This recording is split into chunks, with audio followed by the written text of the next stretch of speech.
KMSU. Yeah, hi, this is Zac from Dengue Fever. Zac, this is Dustin. How you doing? Good, how about yourself? I'm excellent. It's great to have you on the phone. Cool. I'll introduce you to my co-host, Ton. Hey there, how you doing? Hi. What's up, Zac? How are you? I'm great. Glad to have you on the show. This is it's going to be fun. We'll go ahead and get started if you're ready. Cool. Well, we've actually had Senan and your brother Ethan on, so we're kind of piecing the entire band here slowly. Nice. We kind of want to get, your side of the story as far as, the beginnings of the band and what was it really about the Cambodian culture that made you want to create this kind of music with Dengue Fever?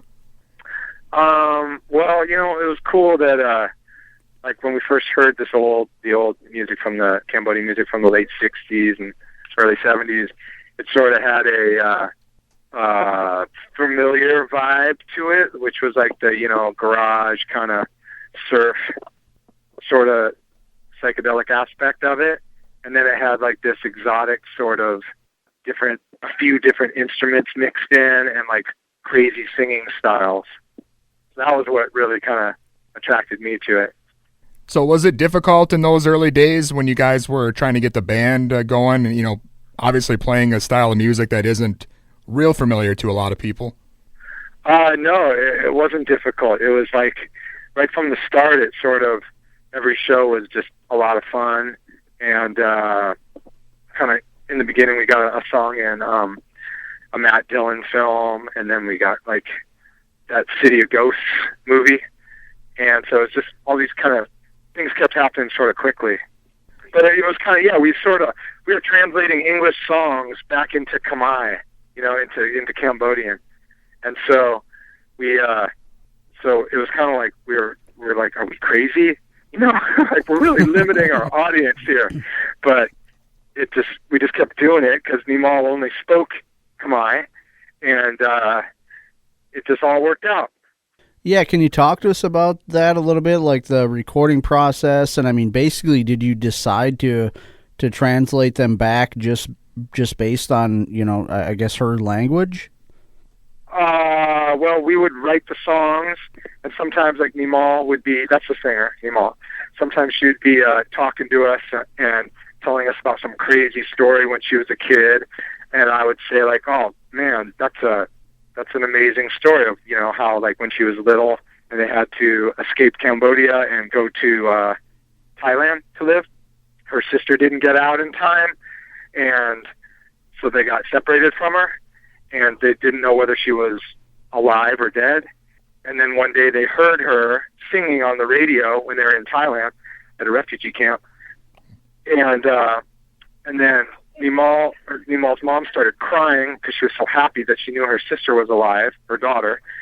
And then Nimal was so little that she was like, she thought that her sister was like inside the radio. She's like, her mom's like, that's your sister on the radio. And so she thought that her sister was like inside the radio, And so we called it Sister in the Radio. And it sort of tells that whole story about when she, found out that her sister was alive. So it's kind of like that. Like Nimal will tell us this crazy story. We'll sort of work it up into like write like a, English short story of it. And then we translate it into Khmer, and then it turns into like this incredibly short haiku, because every 8 syllables of English turns into about 20 syllables in Khmer. Sure. Well, then on the other side of that, when you sing the songs in Khmer, is that kind of the reverse process for you? Or, I mean, how do you find that to be? Challenging. But it's really fun, and I love the reaction that I get when we're in Cambodia or like Long Beach, and I think that they appreciate that I'm trying to, that it's not just Nimal struggling with another language. And I always carry like a little sketchbook around with me, and every time I pick up a new phrase, I kind of write it down. I try to use it, and so it's fun. I love going there, and I love the people. They're so patient and warm, and it's a blast. And I know you guys seem to be involved with a lot of other, charities and different causes in Cambodia other than just playing the music. Is that something you guys are still involved with heavily, or? Yeah. Yeah, we work with Cambodian Living Arts, which is a group that helps underprivileged kids learn about playing music and playing some of the traditional instruments and traditional dance styles and stuff. And then who else we work with? We work with Wildlife Alliance, and they help stop poaching of protected animals. And we've gone to their wildlife preserve a couple times, and we met this one elephant named Choke, who had one of his legs cut off in like a trap, and then they built him. They had a prosthetic leg made for him, so now he's able to get around. Wow, man. Yeah. And when you guys are over in Cambodia, are you still, seeking out some of the Cambodian music? I know a lot of that, obviously, the history and the arts were wiped out. Is that something you guys are still seeking out? Yeah, sure. Yeah, we always try to go to where some of the traditional instruments are made, and then we're always kind of on a little vinyl hunt. Like the last time I went there, I got actually not the last time, the time before, I found an old record, a little 45 from the late 60s, and it was playable, but it's pretty beat up, and the songs weren't that great. But it's pretty. I think there's more vinyl actually in Paris, because that's the stuff that made it out. Well, and I know you guys have a new album coming up, I believe in January, I heard.